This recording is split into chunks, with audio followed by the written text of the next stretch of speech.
CBSE की 12वीं के टर्म एग्जाम में पूछे गए एक सवाल पर विवाद बढ़ता जा रहा है। कल समाजशास्त्र की परीक्षा थी। 2002 गुजरात हिंसा पर जुड़ा हुआ एक सवाल पूछा गया। छात्रों से पूछा गया कि गुजरात में 2002 में मुसलमानों के खिलाफ हुई हिंसा किस पार्टी के दौरान हुई थी। छात्रों को जवाब देने के लिए 4 विकल्प दिए गए थे। पहला कांग्रेस, दूसरा बीजेपी, तीसरा डेमोक्रेटिक और चौथा विकल्प था रिपब्लिक। छात्रों को इनमें से एक सही जवाब पर टिक लगाना था। विवाद बढ़ता देख सीबीएसई ने इस पर खेद जताया है। दोषियों पर कड़ी कार्रवाई की बात भी कही है।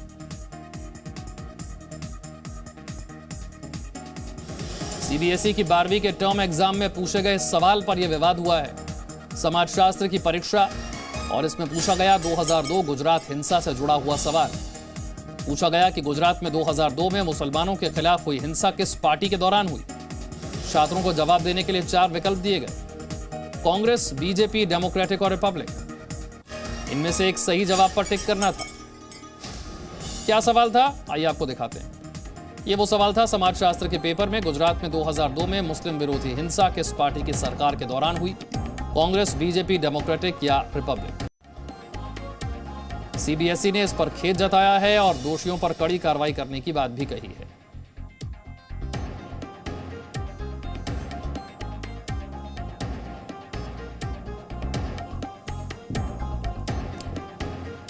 तो बता देते हैं आपको, सीबीएसई की 12वीं की टर्म एग्जाम जिसमें यह सवाल पूछा गया, जिसे लेकर अब विवाद हो रहा है। समाजशास्त्र की यह परीक्षा थी और 2002 की गुजरात हिंसा को लेकर यह सवाल पूछा गया था। सवाल यह था कि गुजरात में 2002 में जो हिंसा हुई उसमें किस पार्टी के दौरान हुई। और 4 विकल्प, जैसा कि हमने आपको दिखाया, उन 4 विकल्पों में से एक सही विकल्प को चुनना था।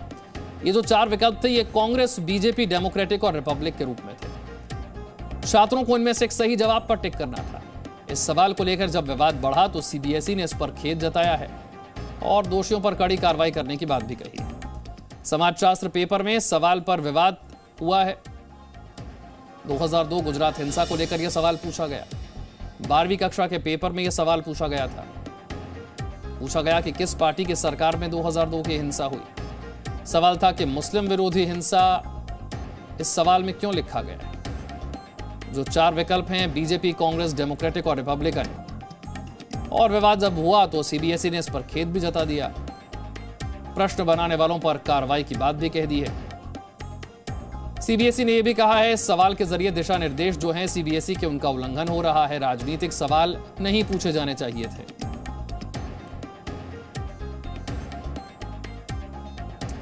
देखिए, सीबीएसई ने अपनी सफाई में क्या कहा है, क्या बयान जारी किया है, वो आपको बताते हैं। सीबीएसई का बयान यह है कि आज कक्षा 12 के समाजशास्त्र टर्म 1 की परीक्षा में एक सवाल पूछा गया था जो कि गलत था और यह सीबीएसई के दिशा निर्देशों का उल्लंघन करने वाला था। सीबीएसई ने इस गलती की पहचान कर ली है और इसके लिए जिम्मेदार लोगों पर कड़ी कार्रवाई की जाएगी। पेपर सेट करने वालों के लिए सीबीएसई की गाइडलाइन स्पष्ट कहती है कि सवाल शिक्षा से जुड़े होने चाहिए। ऐसे सामाजिक या राजनीतिक सवाल नहीं पूछे जाने चाहिए जो लोगों की भावनाओं को ठेस पहुंचाए। यह सीबीएसई का बयान है। रवि त्रिपाठी और जानकारी के साथ हमारे साथ। रवि, किस तरीके से ऐसे सवाल पूछे जाते हैं जो राजनीतिक होते हैं, सामाजिक होते हैं, जिससे लोगों की भावनाएं आहत होती हैं? नहीं, देखिए, दरअसल आप जानते हैं कि एकेडमिक्स में एक बड़ी लॉबी है जो कहीं ना कहीं एंटी मोदी है और जो अभी भी सस्टेन कर रही है, अभी है उसकी टीम में। और जो एग्जाम्स में जो पेपर्स बनाने का काम करते हैं, तो उस टीम को अगर मौका मिला है तो ये कहीं ना कहीं जानबूझकर की गई बदमाशी है। हालांकि ये सवाल है तो जेन्युइन है और सवाल का जवाब भी सब लोग जानते हैं। बच्चे नहीं जानते और इन बच्चों को बताना, ये उनको ये जानकारी देना बच्चों को कि उस समय कौन सी सरकार थी जिसके दौरान गुजरात में दंगे हुए और मुस्लिम के साथ मुस्लिम विरोधी हिंसा हुई।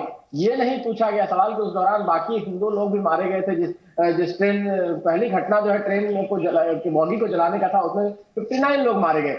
तो कहीं ना कहीं लग रहा है कि सधा हुआ सवाल है, किसी ने जानबूझकर ये सवाल तैयार किया है और आप चाहते हैं कि नए जनरेशन को ये पता चले कि उस दौरान प्रधानमंत्री मोदी की सरकार थी और उसमें वहां के मुख्यमंत्री मोदी जी थे।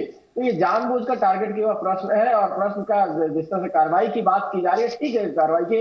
हालांकि देखिए, इस तरह के सवाल, जो पॉलिटिकल सवाल भी कई बार पूछे जाते हैं, प्रधानमंत्री कौन है, मुख्यमंत्री कौन है, और भी कई सारे डेवलपमेंट जो होते हैं उससे रिलेटेड सवाल कई बार पूछे जाते हैं सोशल साइंस में। लेकिन जानबूझकर इस तरह का सवाल पूछना जिसका मकसद आप खुद समझ रहे हैं और तमाम लोग समझ रहे हैं इसका मकसद साफ तौर पर प्रधानमंत्री मोदी को डिफेम करना है, जो कई समय से चल रहा है। और ये एजेंडा किसका, ये भी आप जान रहे हैं कि लोग चाहते हैं कि 2002 के दंगे की चर्चा हो, और चर्चा में बात निकल कर आए कि उस दौरान मुस्लिम्स मारे गए थे।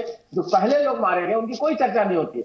59 लोग रवि, लेकिन ऐसा नहीं है कि सिर्फ लोग सवाल उठा रहे हैं। सीबीएसई ने अपनी तरफ से भी जो बयान जारी किया है उसमें भी कहा है कि ये इनअप्रोप्रिएट है, ये सीबीएसई की गाइडलाइंस का उल्लंघन है। ये तो सीबीएसई खुद कह रहा है। नहीं, लेकिन देखिए सीबीएसई की गलती है। इसका मतलब सीबीएसई में अगर चेकिंग का सिस्टम, इसका मतलब नहीं है अगर क्वेश्चन तैयार हो रहा है, क्वेश्चन बच्चों तक पहुंच जा रहा है और सीबीएसई अब माफी मांग रही है, इसका मतलब इस लेवल पे, बड़े लेवल पे गड़बड़ी है। क्योंकि सिर्फ छोटे लेवल पे क्वेश्चन तैयार करने वाली गड़बड़ी नहीं है। क्वेश्चन तैयार होता है, क्वेश्चन भेजा जाता है जगह पे, उनको चेक किया जाता है कि क्या ये क्वेश्चन, कई जगह से क्वेश्चन आते हैं। आप जानते हैं जो क्वेश्चन सेलेक्ट करने का जो प्रोसेस होता है उसमें कई जगह से कई टीचर, कई सिस्टम लगता है, इसमें क्वेश्चन तैयार होते हैं, क्वेश्चन भेजा जाता है, उसमें से क्वेश्चन सेलेक्ट किए जाते हैं, ये क्वेश्चन पूछे जाएंगे। तो आप समझिए कि कितने लेवल पर गड़बड़ियां हैं और सीबीएसई की कमी है। ये सीबीएसई भले उसको खेद जता रही है, लेकिन कमी सीबीएसई के लेवल पर है कि इस तरह के सवाल आ कैसे गए, और आए हैं तो आप माफी मांगेंगे और आपके खिलाफ कार्रवाई करेंगे, लेकिन कहीं ना कहीं इंटेंशनली और बड़े लेवल। आपने जैसा कि कहा ये इंटेंशनली है, तो ये मंशा पूरी हो गई ना, जो इंटेंशन था वो पूरा हो गया, सवाल तो छप गया, विवाद तो हो गया, मंशा तो पूरी हो गई ना। बिल्कुल बिल्कुल बिल्कुल बिल्कुल। मैंने कहा ना कि एक लॉबी है जो पीएम मोदी को डिफेम करने के लिए 2014 से काम कर रही है। उससे पहले भी 2000 दंगों को आप देखिए, 2002 के दंगे की चर्चा लगातार होती आई हर चुनाव में। सोनिया गांधी ने क्या कहा था प्रधानमंत्री मोदी को, आपको याद हो, मौत का सौदागर, उसी घटना के लिए मौत का सौदागर कहा था। हर बार के चुनाव में कांग्रेस पार्टी जो है इसको मुद्दा बनाती थी और प्रधानमंत्री मोदी के खिलाफ जानबूझकर इसको मुद्दा बनाया जाता था। राज्य के चुनाव में भी बनाया गया। 2002 में ये घटना हुई, 2002 में ये मुद्दा बना, 2000 में की घटना है कि घटना 2002 के चुनाव में मुद्दा बना, 2007 के चुनाव में बना, 2012 के विधानसभा चुनाव में मुद्दा बना, 2014 के लोकसभा चुनाव में इसको मुद्दा बनाया गया। और आज भी वो मुद्दा बनाया जाता है कि कहीं ना कहीं मुस्लिम विरोधी है प्रधानमंत्री मोदी, और ये बताने की कोशिश की जाती है कि ये सरकार जो है मुस्लिम विरोधी है, मुस्लिमों के साथ ऐसा अन्याय किया गया सरकार में, लेकिन दूसरा पक्ष छुपाया जाता है। तो इससे इंटेंशन साफ हो रहा है कि जिस आदमी ने सवाल बनाया है और जिसने भी सवाल को क्लियर किया है वो जानबूझकर किया गया है कि प्रधानमंत्री मोदी को डिफेम करना है और बीजेपी सरकार को डिफेम करने की कोशिश है। बहुत बहुत शुक्रिया रवि इस जानकारी के लिए। Presenting B News app available on Google Play and App Store. Download it now.